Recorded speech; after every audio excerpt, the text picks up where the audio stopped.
As sir mention कि ये marker नहीं है क्रिएटिनिन अलोन कि किडनी में प्रॉब्लम है, बट अगर आप देखते हो कि ये लेवल हाई है, सो फर्स्टली सबसे पहले लोग करने क्या लग जाते हैं कि आप सीधा वो अपने प्रोटीन कंटेंट को कम करने लग जाते हैं, right. But first I would say कि instead of focusing on the protein, reducing the protein content, the first thing what you should do it, be active. As I said, मैं ये हमेशा सबको अपने क्लाइंट्स को बोलती हूँ, which has worked wonders for everyone, walk while talk. बहुत जन है फ़ोन में बहुत बात करते हैं, राइट। तो अपना जब फ़ोन लेते हैं तो आप बात चलते चलते चलते चलते अपना बात कीजिए, एंड हर मील्स के बाद आपको वॉक करना है। सो इससे क्या होता है, जब आप मील्स के बाद आप वॉक करते हो, ये नहीं कि विगरस वॉक करना है या कुछ वैसा करना है, नॉर्मल वॉक करते हैं, तो जब आप मील्स के बाद वॉक करते हो तो आपका वो जो कैलोरीज है वो मसल्स काफ़ी एब्जॉर्ब करता है, and it doesn't sit in your system. So this is one of the thing. फिर और क्रिएटिनिन के संग you need to manage your protein intake. अगर हम नॉर्मल जो हमारे घर का कॉम्बिनेशन है आप उसको नॉर्मल ले सकते हैं, बट उसके अपार्ट अगर आपका क्रिएटिनिन हाई है, any form of supplement that time is not recommended. The third would be you have to be very well stay hydrated. आप जितना हाइड्रेटेड रहोगे ओके उतना टॉक्सिन्स आपके सिस्टम से फ्लश आउट होगा। सो यू भी have to be very hydrated. And also sleep के बारे में कोई डिस्कस करता नहीं है। Sleep is the time where our body heals itself. So अगर बॉडी में कोई भी प्रॉब्लम है, कुछ भी है, एक नेचुरल हमारा बॉडी को हील करता है, alright. And so these are the few things. And also creatinine and जो भी किडनी का प्रॉब्लम होता है इज़ यूजुअली बिकॉज हमारा ग्लूकोज होता है या इंसुलिन रेजिस्टेंस होता है, तो उसको मैनेज करने के लिए एज आई सेड हमारे डाइट में हर पोर्शन में फाइबर होना चाहिए। So these are the things that you know we can take care of the या क्रिएटिनिन लेवल। सर जैसे कि आपने बताया डायबिटीज़, हाइपरटेंशन, ये आजकल यूथ भी उनको भी ये लाइफस्टाइल डिजीज़ आजकल बहुत ज़्यादा होने लगी है। सर थोड़ा सा एक्सप्लेन करिए हमारे यूथ को कि ये डिज़ीज़ कैसे लॉन्ग रन में किडनीज़ को अफेक्ट करने वाली है, तो इस डिज़ीज़ से बचना, दूर रहना ही बेहतर है। जैसा कि मैंने कहा कि 70% ऑफ पेशेंट्स जिनकी किडनी डैमेज होती है because of diabetes and high blood pressure. Diabetes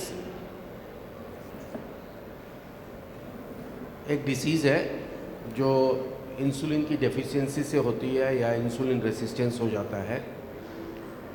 तो इसमें दो तरह के डायबिटीज़ होते हैं, एक टाइप 1 कहते हैं हम, एक टाइप 2 कहते हैं। टाइप 1 जो अर्ली एज में होती है, अर्ली चाइल्डहुड में होती है, टाइप 1 में बिकॉज ऑफ जेनेटिक प्रॉब्लम उनका इंसुलिन प्रोडक्शन नहीं होता है।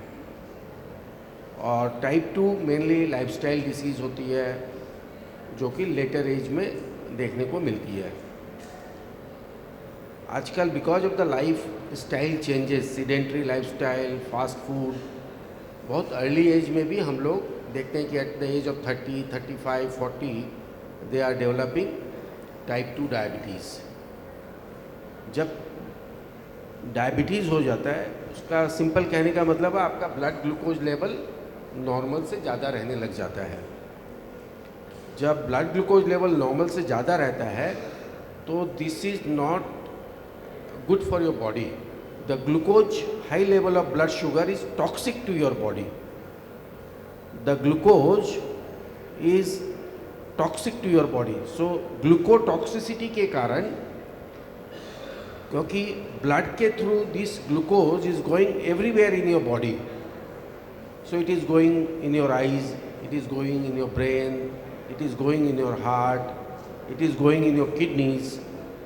It is going into the blood vessels supplying the nerves. So जहाँ पर blood vessels छोटे होते हैं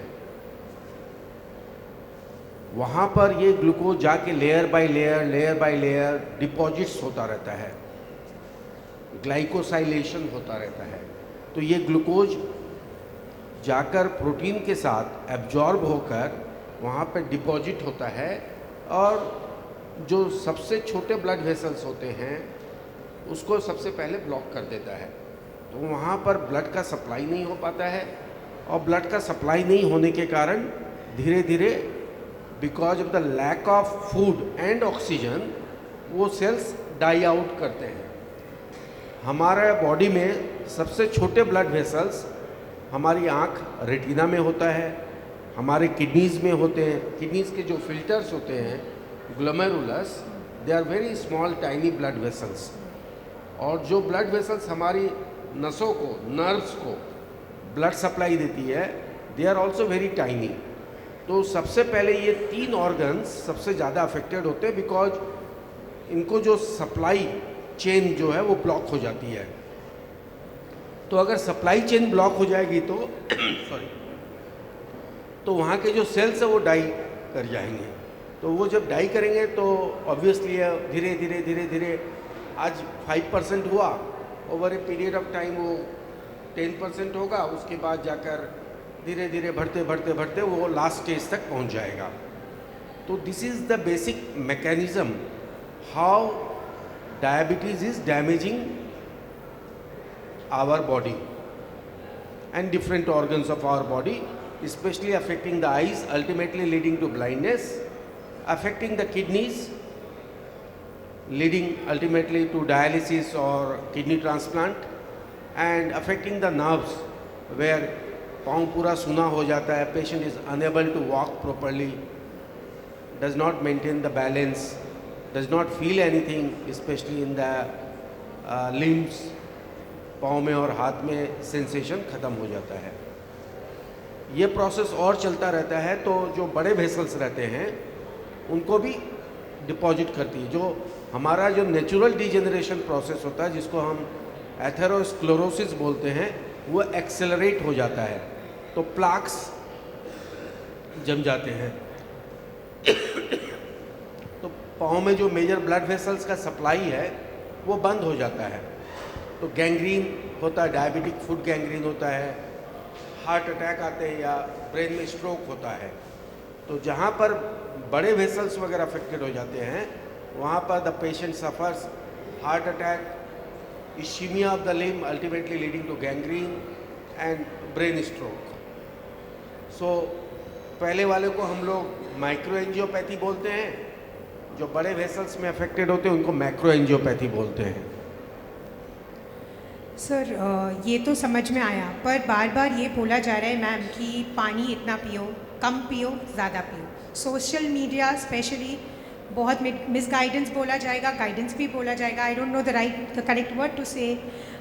कभी बोलते हैं इलेक्ट्रोलाइट्स डालकर पियो, कभी बोलते हैं सेलेटिक सॉल्ट पियो, बहुत कुछ कन्फ्यूजन है ये पानी के ऊपर। And pani is the main thing, I think water is the main thing जो बॉडी में सारे टॉक्सिन्स को फ्लश आउट करता है। So what is your take on this water thing? Please guide करिए हम सब।